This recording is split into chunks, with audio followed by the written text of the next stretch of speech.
My presentation, the outline of my presentation is like that. The background, major causes of human health, vulnerability of wood. That is the most important, I guess. Condition for fungal decay of timber. Then there is legal provision, common chemicals used in wood preservative, registered chemicals for wood treatment, findings and recommendations. Wood in Tanzania has many uses, especially in construction industry. Timber are used also with the chemical products in order to protect them against pests and fungal decay.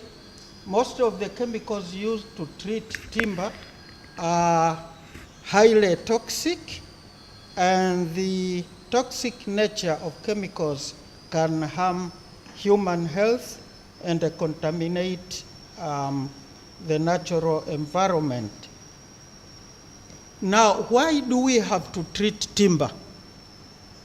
I think this is important because without the treatment, we lose a good portion of the present products.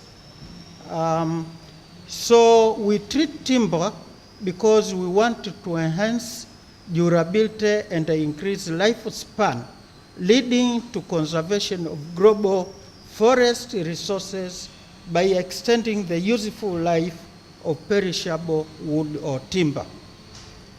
It is the only reliable method of ensuring a long and a useful service life for perishable softwoods such as pine and spruce.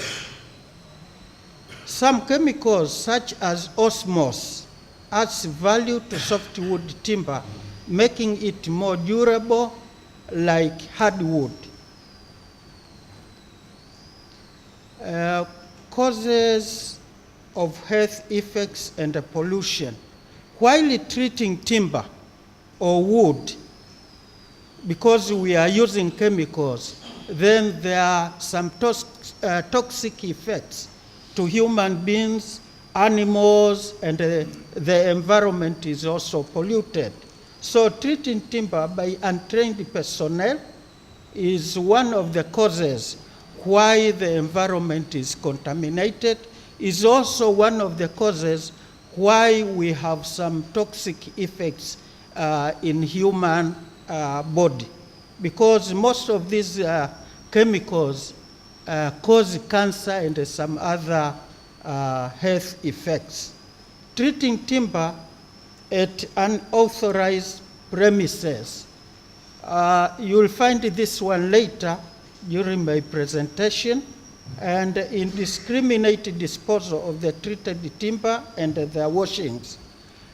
In the issues of pesticides, one must take into consideration how the remains of the pesticide or chemicals and the containers should be disposed in order to avoid contamination.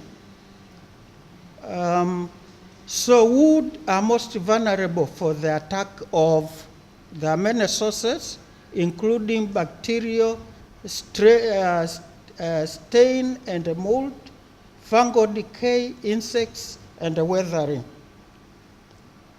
Favorable conditions for fungal decay of timber, an adequate supply of oxygen, a favorable temperature between 32 degrees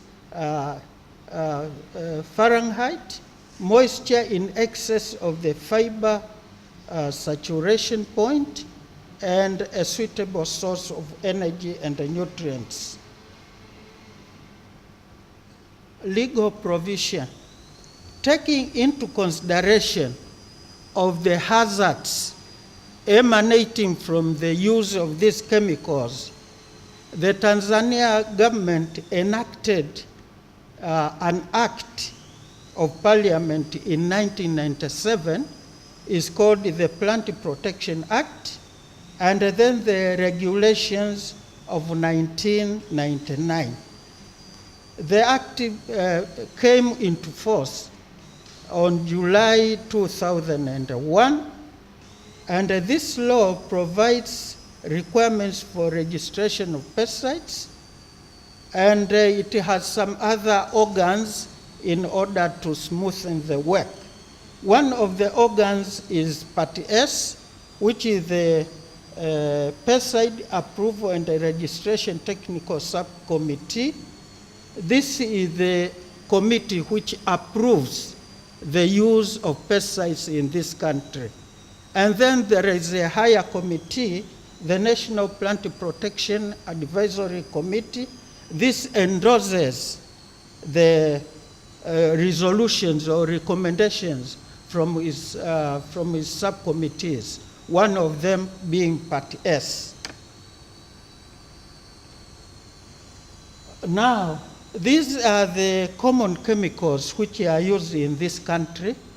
One is the chrominated copper arsenate. This is the most common product used in this country.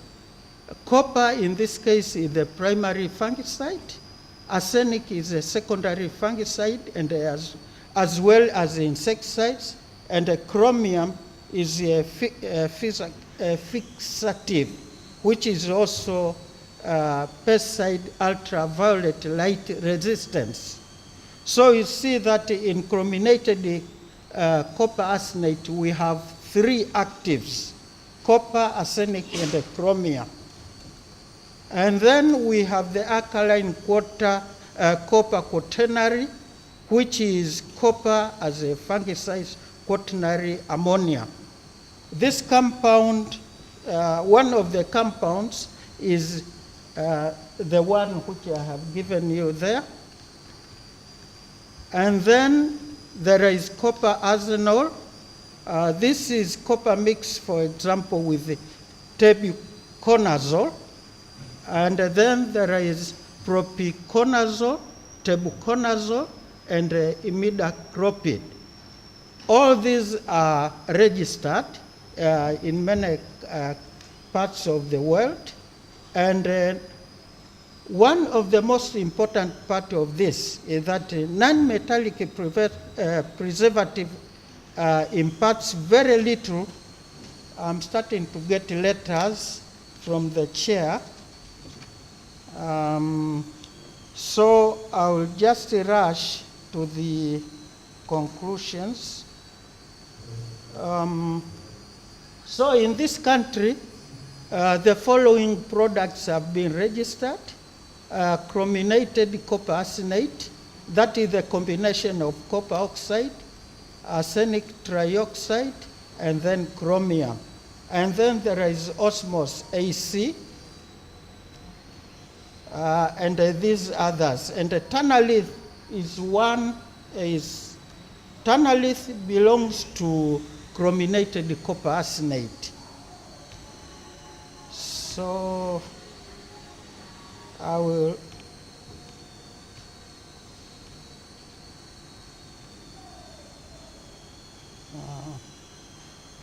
then in 2004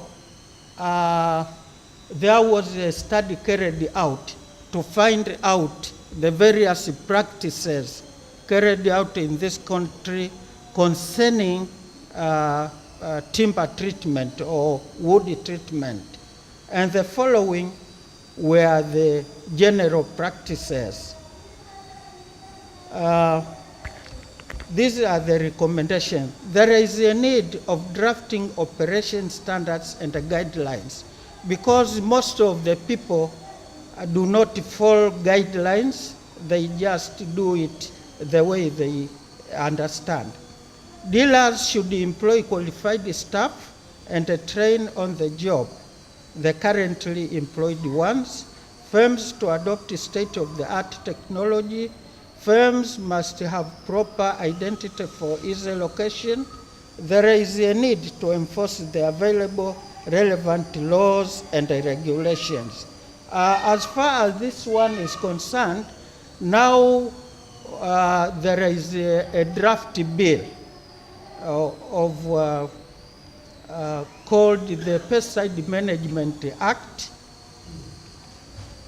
and employers to provide the necessary safety equipment, stakeholders to establish timber treatment association, illegal doers, especially those hiding in backyards and forests, to be identified, sensitized, and assisted accordingly. So there we are. I thank you very much for listening.